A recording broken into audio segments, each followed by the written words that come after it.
Hello, my name is Lee, and welcome to Historians to Die For. And now we have a very special guest. And, well, how about we introduce him now? He is Mr. Michelangelo! Hello. Hello there, Lee. Hi. So, is that your full name or something, or is it just your first name?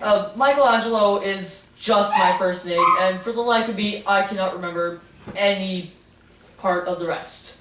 Oh, well, here, I have some questions that I'm going to need you to answer. I'm going to give you a copy of the questions just so you know. I do have one question before we start. What? What is this? It's called paper. No, I am aware of that, but what are these black markings on it? We'll get to that later. Okay. Can you at least somewhat read it? No. Too bad. You read it. Okay, then. Okay, so, my first question is, where did you live in the time of the Renaissance? Or when were you born? Where did you live? Where were you born? Yes. I was born in Caprice, Italy on March 6th. Are those pants? No. Anyways, just... I was born in Caprice, Italy on March 6th, 1475. Oh. You're old. Look who's talking. I'm young. You sure don't look like it. Neither do you. Actually, what do you expect? I expected a 500-year-old man. Anyways. I expected someone who looked pretty. Did you ever leave Caprice? Yes, I did. I ended up going to Rome, which is where I spent most of the rest of my life. Most of the rest of your life. English, ladies and gentlemen. Well, was one of the first artists you ever met? One of the very first artists that I met was Domenico Ghirlandaio. Did you pronounce that right? I probably butchered it like a little pig. Well, I guess you guys did a lot of that too, right? Okay. So, is there any medium you preferred besides painting, or was it just painting? Well, out of all of them, I would have to pick painting as my very first, but as a very close second, that spot would be for both sculpting and architecture. Yeah, I think I've seen some of them. I doubt you have. You Italians are weird at how you draw people. And so are you for Americans. I'm not American. Whatever I'm the hell you Canadian. are. Anyways. What was your greatest masterpiece in your own opinion?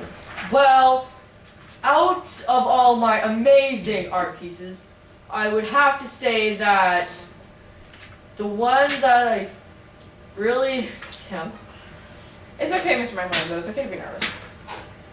Says you.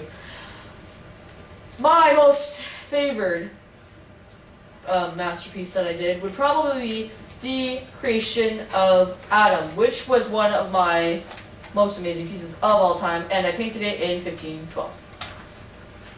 Okay. Creation of Adam.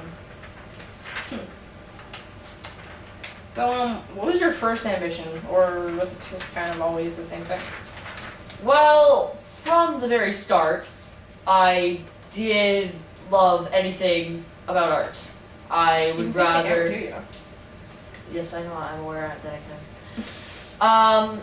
I mostly would rather go to the church and watch people paint new murals and such, rather than going to school to work on my studies. So painting has always been your ambition? Pretty much.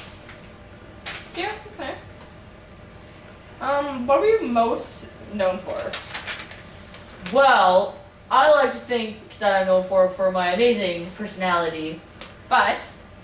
Thanks, there, Lee. But I would like to think that I'm mostly known for my paintings and my sculptures. Well, they are pretty magnificent from what I've seen from the pictures online. You better mean that or I'm gonna hurt you.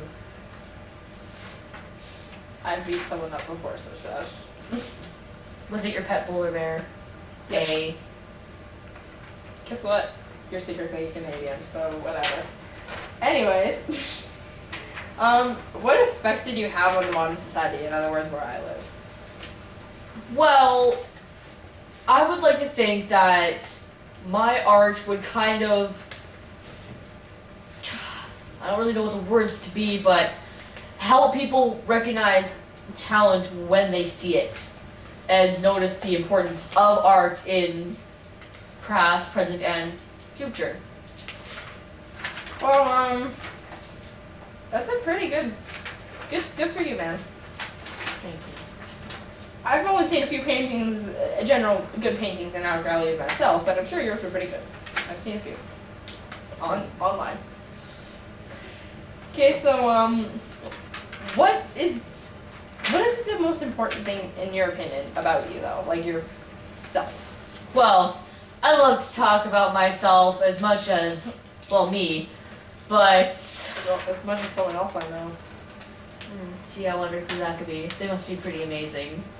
Anyways, Well, I would like to think that I was pretty just amazing overall, but I was one of the few actual famous artists to actually earn money during their lifetime for their art.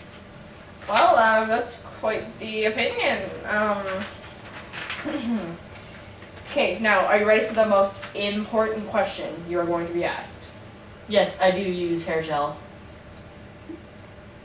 I didn't know hair gel existed, but Oh, I found it out this morning on that Your book hair- made of little children called Mac. well done. Quite magical. Anyways, no, but this is the most important question you will ever hear in your lifetime. You have to no longer exist. Well then. Neither does your personal life, but I don't want to poke at straws. I don't have a personal life, so that's fine. I was aware. But how did you die per se? Because everybody, I know some people are probably in the audience are probably confused. Well, Like, was it like an illness, or was it like just old age, or? well, being amazing, it couldn't be old age, because, you know, I would look so amazing forever. But, I actually died of sickness in Rome, where I did live. And I did die. Eventually. Well, yes, eventually I did die. And the day I did die was February 18th, 1564. What sickness was it? I would rather keep that personal. Yep. Didn't know you had one. That's quite rude. Yeah, well, guess what? You're quite rude. You want to know the reason for that? Sandstorm. Cutting that up. So, that was this. This is the first half of the episode of Historians to Die For with your host Lee and our lovely guest Michelangelo. Would you like to take a bow? Yes, I would. And he drops his paintbrushes. Anyways, sit down. And next we have our very, very special and sarcastic and full of himself. Sounds like an amazing guy. I'm sure he is. Reporter. And he will be on here in a few moments. Pretend. Wait, check my art on Etsy! This is also Mr. Michelangelo's latest work. So, I nailed it. It's actually mine. Welcome back to Historians to Die For, with me as your host, Donson von Derp.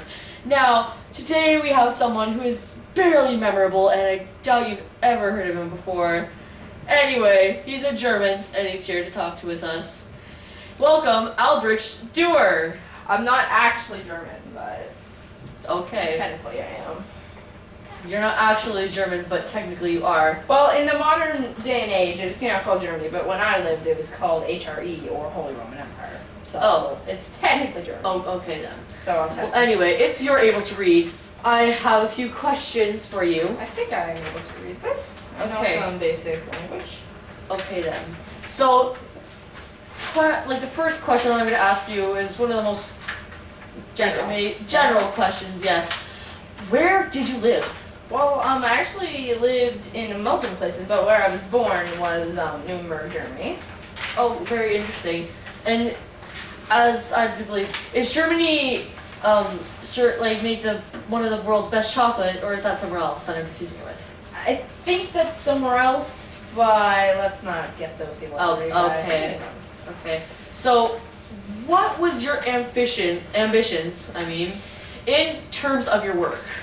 Well, I was originally going to be a writer, like, for poems and novels, I guess they're called.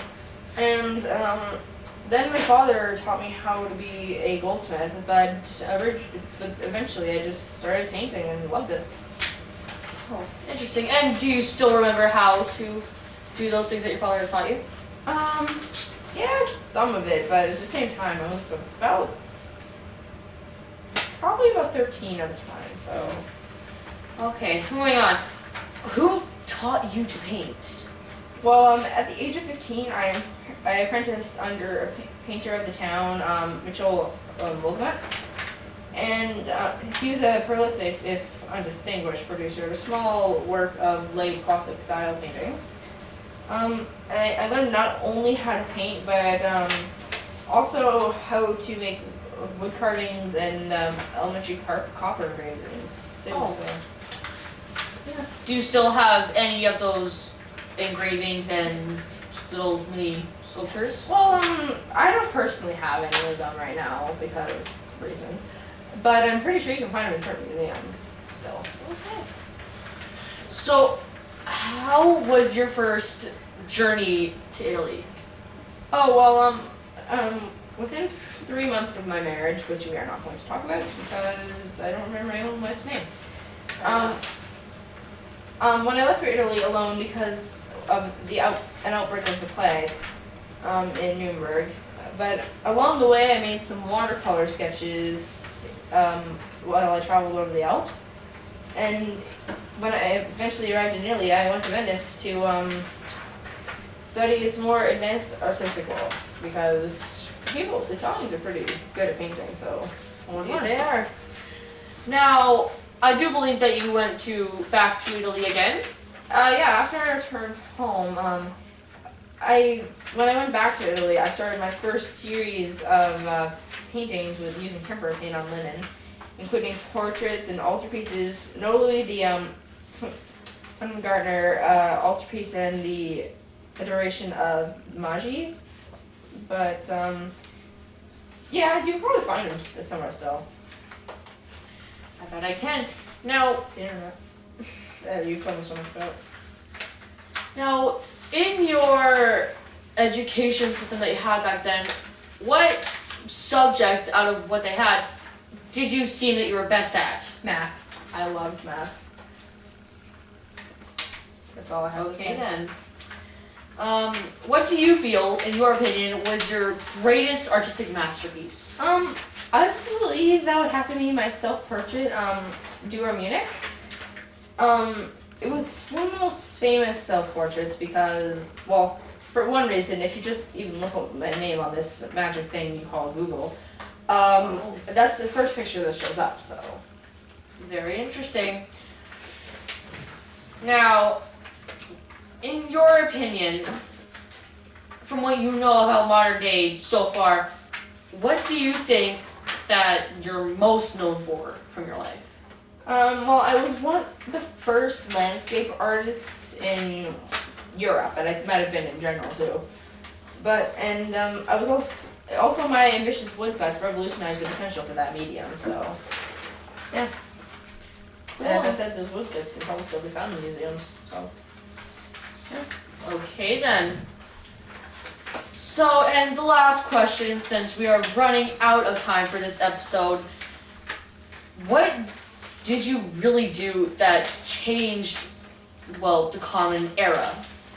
Well, my introduction of classical modus into Northern art, and through my knowledge of Italian artists and German humanists, secured my reputation as one of the most important figures of the Northern Renaissance, so I'm not that forgotten. This also reinforced my theoretical treatise, which involved the principles of mathematics, perspective, and ideal proportions. So, I'm not that forgotten, mister. Okay then, if you say so. Now, we are all out of time, I'm sorry. And join us next week Oh, no. Oh. I think your other assistant would like to also do this outro with you, so I think we'll just have to end it here. Oh, okay then. Goodbye. Jump cut!